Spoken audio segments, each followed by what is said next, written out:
आसिफ खान से बात करते हैं। हेलो। हाँ हेलो। जी। हेलो। क्या हाल है, कैसे हो भाई?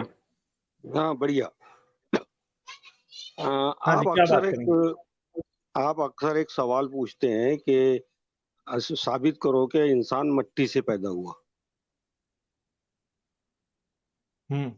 हाँ जी, पूछते हैं पूछते हैं। तो हमारा तो यकीन है कि मट्टी से पैदा हुआ। अब आप बता दीजिए इंसान कैसे पैदा हुआ। एक आम भाषा में बताइए, ज्यादा इंग्लिश के वर्ड ना लेते हुए एक आम भाषा में बताइए। तो आपका ईमान है सिर्फ ना? आपके पास सबूत वो है ना, मेरे ईमान की पास कोई नहीं है। वैल्यू तो नहीं होती? ईमान की कोई वैल्यू तो नहीं आपके पास होती? नहीं, आपके पास सबूत है ना। आप तो हर चीज सबूत से बात करते हैं ना। हाँ, तो हम तो करते हैं सबूत से बात और कर देंगे अभी, मगर जरा थोड़ा सा मुझे बताएं तो सही कि आपके पास इस बात का सबूत क्यों नहीं है कि इंसान मिट्टी से पैदा हुआ। मैं करता हूं बात। देखिए ये देखिए, ये हमारे ईमान का तकाजा है। आप वो हमारे समझ में नहीं आ रहा, इसीलिए तो आपसे ये सवाल किया जा रहा है। चले, मैं आपसे एक छोटा सा सवाल करता हूं, मैं आपके सवाल का जवाब दूंगा, मगर मुझे जरा कुछ थोड़े से मेरे सवालों के जवाब नहीं। आपको पता है कि नहीं, पहले पुराने आप जो इसी के बाबुल सवाल की का जवाब दे दो, फिर ठहर आगे जाएं ठहर बढ़ते जाएं हैं। ठहर जाएं, बढ़ते हैं आगे। हम्म। पुराने जो बाबुल की तहजीब में लोग थे ना, काफिर, वो ये मानते थे कि इंसान को उनकी एक देवी हम्म। या मामी उसने मिट्टी से बनाया है। आप इस बात को सच मानते हैं या झूठ? हम्म। देखिए, ये तो अपना अपने ईमान का तकाजा है, कौन क्या मानता नहीं, तो है। वो जो हमें मामी, साइंस के वो ये हिसाब से आप मानते थे, बताइए। वो लोग ये जी नहीं, मानते थे कि मामी ने इंसान को बनाया है, तो आप ये मानते हैं कि थे मामी ने इंसान को बनाया है? थे वाला जान दिए, आपके पास साइंटिस्ट है आप, और आपको अच्छी तरह की मालूमात है। आप जनाब, मैं बताइए जो ना करके तो। सवाल पूछ रहा हूं उसका जवाब देने की जसारत तो करें। मैं आपसे आपके मजहब के बारे में नहीं पूछ रहा। मैं आपसे सिर्फ ये ये तो पूछता आप हूं कि पुराने काफर बाबली जो थे वो ये मानते थे कि उनकी देवी है एक, उसका नाम मामी है, उसने इंसान को मिट्टी से बनाया था कुम्हार वाले चरखे पे। आप इस बात को सच मानेंगे या झूठ? देखिए, हर मजहब का अपना अपना एक ईमान है। वो अपने हिसाब से बोलते हैं। आप साइंटिस्ट है, आपको हम तो इसीलिए तो चंदा, हम मैं आपसे आपसे पूछ सिर्फ, रहे हैं। नहीं नहीं नहीं, एक मिनट यार, ये बात नहीं चलेगी। आप क्वेश्चन को डॉज ना करें। आप असल में जितना इस सवाल का जवाब देने से चूक रहे हैं ना, ये साबित कर रहा है कि आपका मजहब उतना ही झूठा है। ठीक है? अगर आप इसका तसल्ली से जवाब दे देंगे ना, एक बार सुन के ध्यान से, आप क्यों इस बात पे ईमान नहीं रखते कि इंसान को मिट्टी से बनाने वाला अल्लाह नहीं था बल्कि मामी देवी थी? मुझे बस इस बात का जवाब दे दें, मैं आपके सवाल का जवाब देता हूं। देखिए, वो जवाब आपके पास है या नहीं है, ये बताइए पहले। नहीं नहीं, मैंने जो आपसे पूछा वो आप बता दें, मैं आपको बता दूंगा। अभी मेरे पास जवाब है, मैं दे दूंगा। हमने तो पहले ही आपको बता दिए हैं कि इंसान नहीं नहीं, मिट्टी आपने नहीं और बताया ना। आप मुझे इस जिमनी सवाल का जवाब दें कि आप इस बात पे ईमान क्यों नहीं रखते कि मामी जो देवी थी एक काफिर देवी, उसने इंसान को मिट्टी से बनाया था। आप इस बात पे ईमान क्यों नहीं रखते? क्योंकि ईमान तो इस पे भी रखा जा सकता है, सिर्फ ईमान रखने की बात है ना। क्योंकि अगर जी ईमान नहीं। ईमान की कोई दलील नहीं है, अंधा ईमान है, अंधा एतकाद है, बिल्कुल एक बेवकूफों की तरह बस एक बात को मान लेना है, तो फिर आप उसकी भी मान लें। उसकी क्यों नहीं मान रहे? सिर्फ खैर, अल्लाह की क्यों मान रहे हैं? आपके नजदीक तो वो बेवकूफी है, लेकिन हमारे नजदीक वो चले, एक आपके नजदीक अगर वो अक्लमंद है, मामी देवी जो थी वो बड़ी अक्लमंद थी, तो आप उस पर ईमान क्यों नहीं ला रहे? इसलिए कि उसके ऊपर ईमान नहीं है। जिसके ऊपर रहेगा उसी के ऊपर ईमान रखेंगे तो ना। इसका मतलब है कि आपके ईमान की कोई दलील ही नहीं है।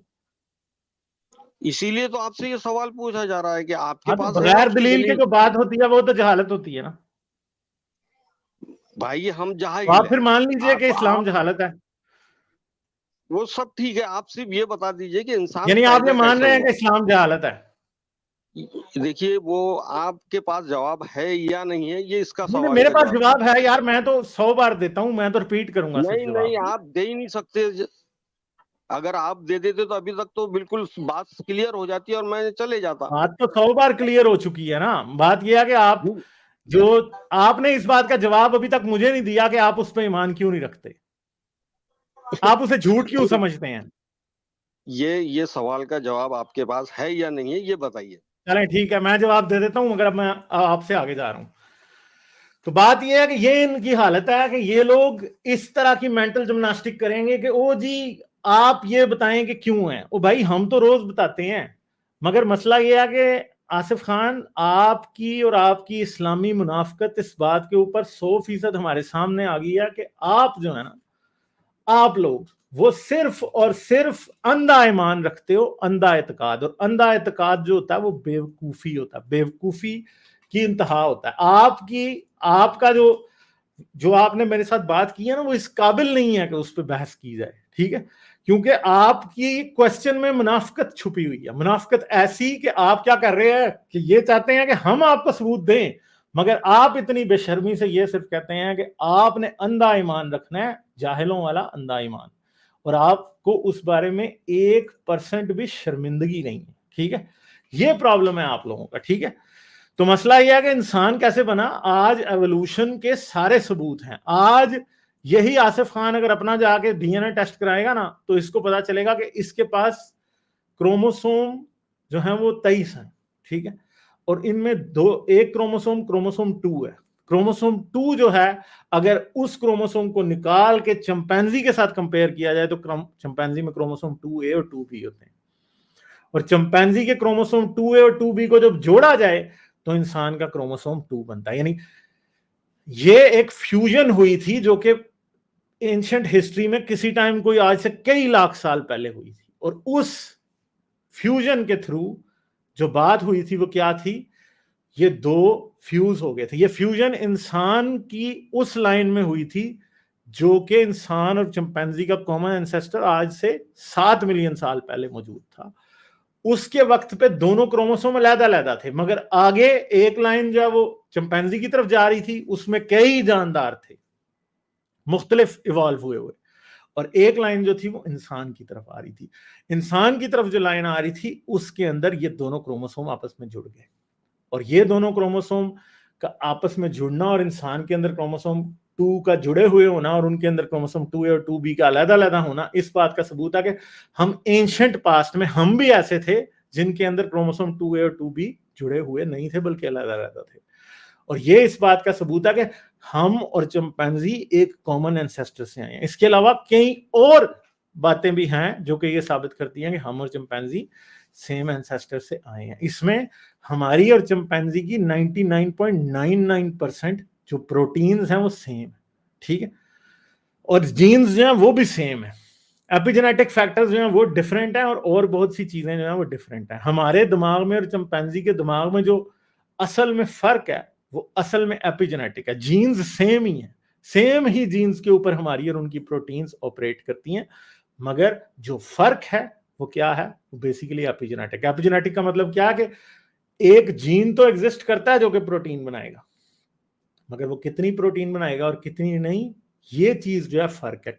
कोई प्रोटीन चिंपैंजी में ज्यादा बनेगी, कोई हम में ज्यादा बनेगी। कोई प्रोटीन चिंपैंजी में एक तरीके से बिहेव करेगी, दूसरी हम में एक और तरीके से बिहेव करेगी। और दूसरी बात यह है कि एक और सबूत जो इनको बड़े आराम से दिया जा सकता है, मगर मसला यह है कई लोगों का लेवल इतना नहीं होता कि उनके साथ अब जेनेटिक्स की बहस की जाए ना, ठीक है? अब ये तो एक उधर से एक नमूना आ जाता है और वो आके हमें कहता है जी आप हमें सबूत देंगे इंसान कैसे बने। तो हम उन्हें सबूत तो देते हैं, मगर जो बेसिक अंडरस्टैंडिंग होती है वो इन नमूनों के पास क्योंकि नहीं होती, फिर उनके साथ बहस करना पत्थरों के साथ सर मारने के बराबर होता है। दूसरी बात यह है कि ये इंसान जो कि आज जमीन पे मौजूद है, अगर हम ये फाइंड करने की कोशिश करें कि आज से 3 लाख साल पहले ये जमीन पे मौजूद था कि नहीं, तो 3 लाख साल पहले हमें उसका फॉसिल मिल जाएगा, होमोसेपियन का फॉसिल, आर्केइक होमोसेपियन का फॉसिल 3 लाख साल पहले मिल जाएगा। मगर अगर 1 मिलियन साल पहले हम चले जाएं तो हमें होमोसेपियन का कोई फॉसिल जमीन पे नहीं मिलेगा। हमें होमो इरेक्टस और होमो हिल्डरबर्जेंसिस जैसे स्पीशीज ही जमीन के ऊपर रहते हुए मिलेंगे, और फिर वो एक्सटिंक्ट हो जाएंगे, और फिर होमोसेपियन, नेएंडरटाल्स, होमो डिनिसोवा वो जमीन के ऊपर, या नैलिडी जमीन के ऊपर रहते हुए हमें दिखाई देंगे, जिससे हमें यह पता लगता है कि एक वक्त इंसान नहीं था, मगर इंसान से मिलते जुलते बहुत सारे स्पीशीज जमीन के ऊपर मौजूद थे।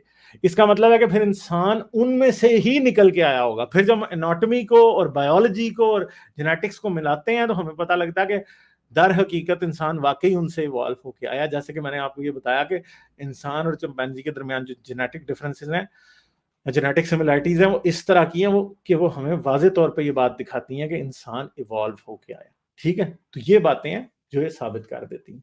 लाइक, शेयर और सब्सक्राइब करना मत भूलें। इसके साथ साथ आप मेरे चैनल को पेट्रियन पर सपोर्ट कर सकते हैं।